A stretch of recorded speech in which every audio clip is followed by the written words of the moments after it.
All right, we're here at Propstore, Los Angeles, talking about their big entertainment memorabilia auction coming March 12th, 13th, and 14th. And of course, we're talking Star Wars. Uh, we're here with a little Star Wars section, a couple pieces with our friend Brandon Allinger, and a couple pieces that I just love. And this is one that I had my eye on. It was in a previous auction, but it has come back, but I do love it. This is the cockpit design for the Millennium Falcon by Harry Lang. And Harry Lang, for you film buffs, basically was an actual engineer and like worked with like NASA and all sorts of stuff. And when Kubrick was making 2001, in his quest for authenticity slash faking the moon landings, he got Harry Lang to help him fake the moon landings. And that started Harry Lang's very long career in movie production and pre-production art.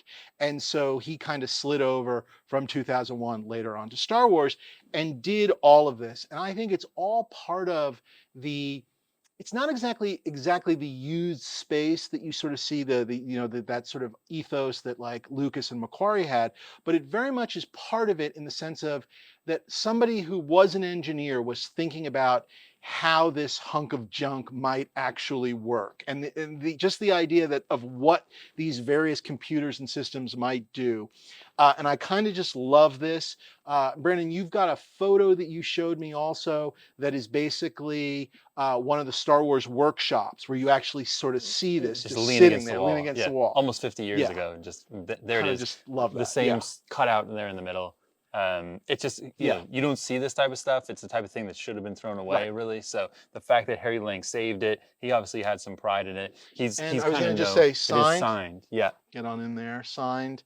Even the label, even that little I'm sticker. sure he wrote the label. Right, but I was going to yes. say, even that sticker looks like 1975. I If ever a actually- sticker could be, I don't know, maybe it was part of an exhibit. Exactly. Yeah. But like in the early 80s. He I did an think that exhibit? there was a touring exhibit. It went to some university in the US But in the early was 80s. it a Lang exhibit or a Star Wars Lang. exhibit? Oh, It was interesting. Lang, Okay. Yeah, and so it had some of his 2001 artwork, Very cool. and he also was production designer on the Dark Crystal. So Just love it. so he did have a handful of his works. I love the work, the color pencil, almost some like the little cutout and whatnot. It's a gorgeous piece. And when you look at the real still, Yes, that's what they copied exactly. No, this that is it. he designed Yeah. it, they made it. 1, 2. Yeah. Probably to the chagrin maybe of Norman Reynolds, or I don't know. Well, yeah, Norman Reynolds was working with Harry Lang. Yes, working with him, brought him in, so he's very happy to yes, build it. I Yes, think so. I don't know. Yeah. We don't know the answer to that. Yeah. But it seemed like he and Macquarie kind of occasionally butted heads. Yeah. So that's why that was UK US. So that's true. So probably UK, Lang butted heads probably with Macquarie as well. Yeah. So let's jump in here. This is wonderful. This is a first movie Death Star Tower.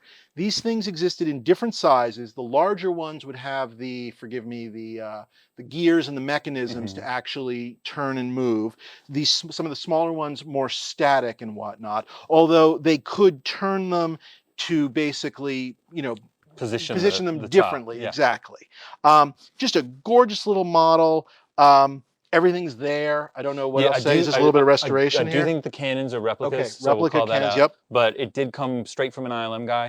He was there in 1976. He's had it ever since. It's a very cool thing, very recognizable. Yeah, really nice. If you have one of those Death Star pieces, I'm a huge fan of putting one of these with one of the Death Star pieces, the different sizes. This will work really nicely with the smaller size pieces. I just think that it's a really gorgeous display that instantly says Star Wars, and I love that about it, which I think is really wonderful. And I have a number in my collection. I've got one of these too, but I'm a huge fan. This is, we see this on Hoth. This is basically a Rebel trooper gun that they kind of had in their belt. Yep. Obviously, they needed these as a wind guard for the harsh Hoth winters and whatnot. What I love about this is it's sort of a little bit of everything. It's kind of a Han Solo gun, sort of, but then they're like, oh, it looks too much like Han Solo's gun. Let's add one of these things that we had somewhere else. Grenade. Yeah, because you see some of these things in the Cantina guns. Similar yes, gun. exactly. Yeah. And it's kind of a hodgepodge because it's not a gun you see a lot of in the movie. Right. They're in the belts. You sort of see them occasionally in their hands running. You'll miss it. Yeah, exactly. But just a really wonderful, I don't know, what I love about this gun, dare I say, as opposed to some of the later Jedi guns, is it still seems otherworldly. It Mm. seems very Star Wars. Some of the rifles on Hoth got a little too rifle looking, if Yeah. that makes any sense. You mean on Endor? Sorry, and yes, I'm sorry. What did Yeah. I said? Hoth. Well, Yeah, on 'cause Endor. Yeah. it's literally built around like an M16, Right, no, like the exactly. Vietnam But they guns. sort of Yeah. didn't go to the trouble of adding one of Right, these. right, And yeah. I think this makes Yeah. all the difference. I Yeah. don't know what you call this, but I think it's very, very, Yeah. very The important. So fin yeah, tip. yeah, Yeah. exactly. Great thing So I about love this, that. Yeah. so fresh to market, never been on for before, just shipped in from Norway. The guy was Oh, in the movie, so he was actually he was one using of the it. extras? He Okay. had it in his Was he belt. a soldier? Was Yeah, he? yeah, Yes, he was yeah. in He's army. he's, Okay, he's yeah. one of the rebel troopers. Very, very cool. And this was a little memento that he was able to Down. hold on to at the time. So, yep. This is Ewan McGregor's lightsaber from one of the prequels, so I would much rather talk about this tribble from Star Trek. Uh, from the original Star Trek, original series? I'm actually not sure. Do we have any idea? Original fact check? series, Star Okay, Trek, original really series, wonderful. yes. I thought you were going for the lightsaber. I studied those cue cards on the lightsaber. We're going over here. Wasn't ready for the tribble. Hello, old friend. This is a very funny thing. I used to own this helmet. This is not, I did not put this in auction. I know who did put this in auction, but this used to be part of my collection. So this is your opportunity to buy a Return of the Jedi Stormtrooper helmet, originally from the Dave Mandel collection. I have done you the favor. I have not signed it. I have not ever written my name in it, but obviously I happily will for $10,000. Anyway, this is a great helmet that I got out of an auction in the back of Toy Shop magazine, because I am an old man. Year? Year. That would have been, I was living in my first house in Los Angeles, working at Seinfeld. I'm going to say 96. Yeah. Okay. 1996. Yeah. A couple of years ago. Yeah. So a long while. And I only let it go. I've let it go now, pre-COVID, certainly. I let it go. I don't specifically know for what, but something I bought that was giant and ridiculous. And also I had others, but always loved it. Really wonderful. Really, I mean, obviously it's yellow. I mean, we can say that. I don't think we're saying anything anybody won't see for themselves.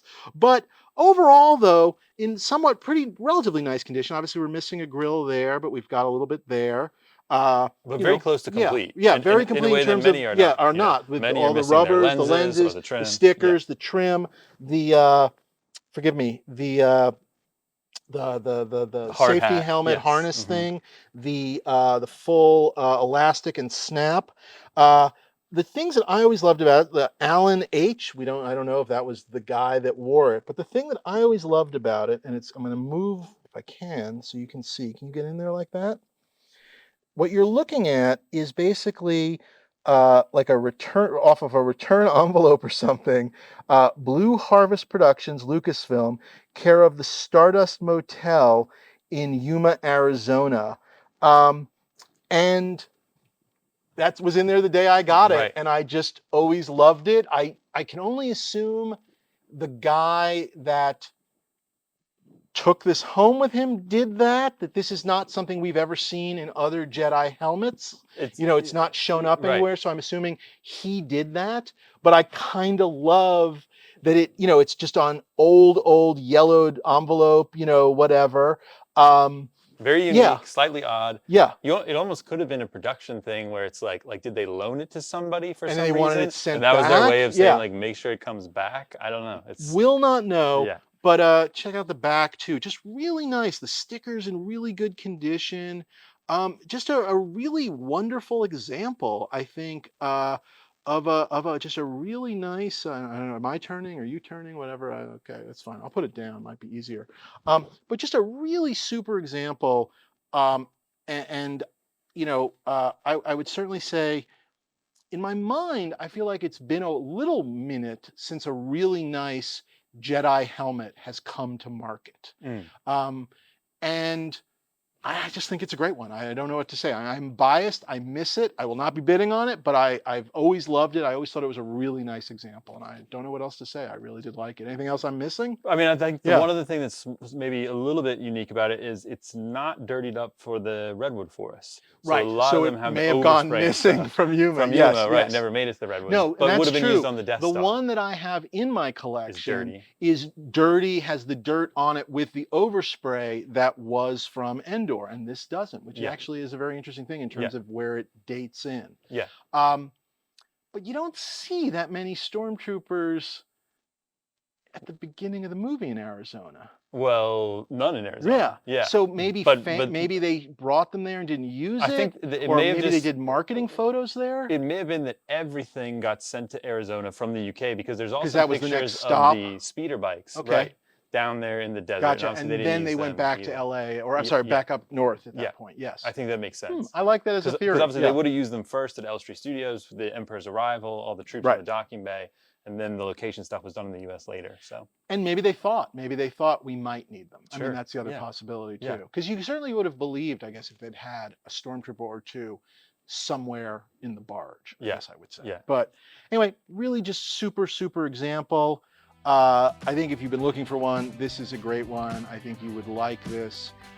I guess basically if you're anybody other than Gino Sabatino, who just hates Jedi helmets, just irrationally. Sorry, Gino, this is really nice. All new episodes of The Stuff Dreams Are Made Of are available now wherever you get your podcasts.